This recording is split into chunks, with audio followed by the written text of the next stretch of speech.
আমার হাতে একটা লেখা আছে, আমি এটা আপনাকে শোনাতে চাই ইমরান ভাই, এবং সেটি হচ্ছে যে আমি পত্রিকা থেকে কোট করে নিয়েছি, এবং যেটি শকি ভাই বললেন যে খেলাটা এবং নিজস্ব যে ইম্প্রোভাইজেশনের ব্যাপারটা সেটির সাথে যুক্ত। আপনি একটা ইন্টারভিউতে বলেছেন, আমি কাঁদতে পারতাম না, অর্ষা আমাকে কান্না করা শিখিয়েছে, তার থেকে টিপস নিয়ে কান্নার চেষ্টা করি। অর্ষার মধ্যে একটা দারুণ ব্যাপার আছে, সে দ্রুত ক্যারেক্টারে ঢুকে যেতে পারে, আবার সেই ক্যারেক্টার ছেড়েও দিতে পারে। এটা আমার ক্ষেত্রে হয় না, আমিও নিজে নিজে বলি এটা কেন পারি না। আমি অর্ষার কাছ থেকে এটাও শেখার চেষ্টা করছি। আপনি আপনার চরিত্রে, আমরা রানা সাহেবের চরিত্র নিয়ে কথা বলছি, গুলমোহরের, যেই মানে ইম্প্রোভাইজেশন দেখলাম, আমি তো আপনার কাজ দেখে বোধ হই, মুগ্ধতা নিয়ে দেখি, সেটি নানা কারণে। আমি আপনার ডেলিভারি নিয়ে আমার খুব ভালো লাগে যে এত সাবলীল ভাবে এই মানুষটা কেমনে ডেলিভারি দেয়। এইখানে না আমি আপনাকে ভিন্ন চরিত্রে দেখেছি।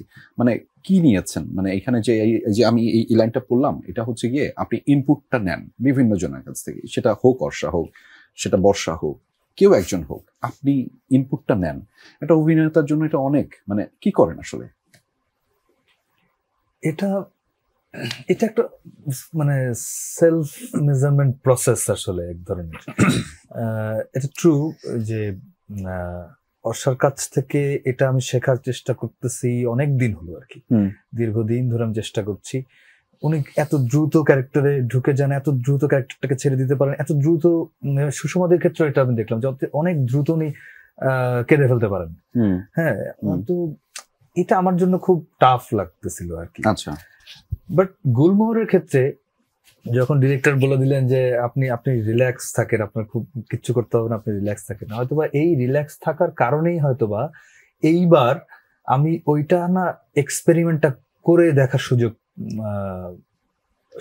হ্যাঁ অনেকখানি সুযোগ আমি পাইছি এখানে আসলে। যে রিল্যাক্স থেকেই এই যে ক্যারেক্টারে যখন আসলে আসবো তখনই আসা, এবং তারপরে ধাপ করে আবার সরে যাওয়া, আবার আসা, এইটাকে কিভাবে প্র্যাকটিস করা যায় এটার চেষ্টাটা আমি হয়তো এবার চেষ্টা করেছি।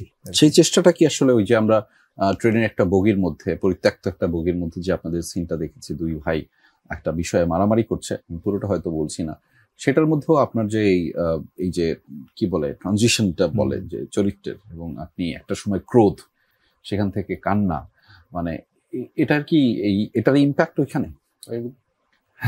এখানে একটা সিম্পল জিনিস যেটা হচ্ছে লেখার টাইমে হচ্ছে এই ক্যারেক্টারটা স্পেসিফিক্যালি আমরা চেষ্টা করেছি আর কি, এবং ডাইরেক্টলি না হয় ইনডাইরেক্টলি আমার একটা ব্রিফ ছিল আর কি। যদিও উনি বলছে বেশি এক্সপেরিমেন্ট না করে হচ্ছে গিয়ে অন দ্য মোমেন্ট এই জিনিসটা পারফর্ম করার, বাট এখানে অন্য একটা এক্সপেরিমেন্ট আছে। আমি যদি সিম্পলি ভাবে বলি, উনি একজন একটা ক্যারেক্টার প্লে করছে যে একটা পলিটিশিয়ান।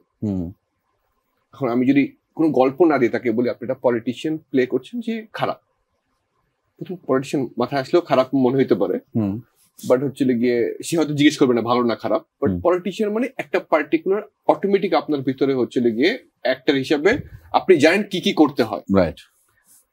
এখানে যেটা চেষ্টা করেছি যে আপনি একজন পলিটিশিয়ান, আপনার রোলটা হচ্ছে একটা হিউম্যানের, you play a human being, just for the camera, for the audience. আপনি ধরে রাখেন, আপনি ফিল করেন আপনি পলিটিশিয়ান, কিন্তু আপনি যে লাইনস গুলো আছে, যে একটি পারফরমেন্স যখন করতেছেন, play the role of a human being, তখন কি দাঁড়ায়? তখনই হচ্ছে কি অ্যাজ অ্যান অডিয়েন্স আপনিও কনফিউজ হয়ে যান, এই লোকটা কি ভালো নাকি খারাপ। কারণ আপনি তো মানে দেখে আসছেন যে হয়তো এই লোকটা এইটাই করবে, কিন্তু আমি গুলমোহরে স্পেসিফিক্যালি কোন ক্যারেক্টারকে আমি চাইলেই হচ্ছিল কি, ওনার বাচ্চা হারিয়ে গেছে, সে চিলে চিলে কাঁদতে পারতো, ওনার বাচ্চাও হারিয়ে গেছে, উনিও হচ্ছিল গিয়ে অনেক ইমোশনালি আউটবার্স্ট করতে পারতো। উনি যদি একটা ব্যাড পলিটিশিয়ান হয়ে থাকে, অনেক জিনিস আছে করা যায়, কিন্তু আমি কোনো সময় ওই জিনিসটা হাইলাইট করতে চাই না যে এই পার্টিকুলার মানুষটা গুড নাকি ব্যাড। আচ্ছা, এটা অডিয়েন্স জাজ করুক। তাহলে না হলে হচ্ছে কি এই বাসার ভিতরে যে সিবলিংস আছে ওরা কারো সাপোর্টে চলে যাবে যে আমি এই পক্ষ ওই পক্ষ না, because nobody is actually right.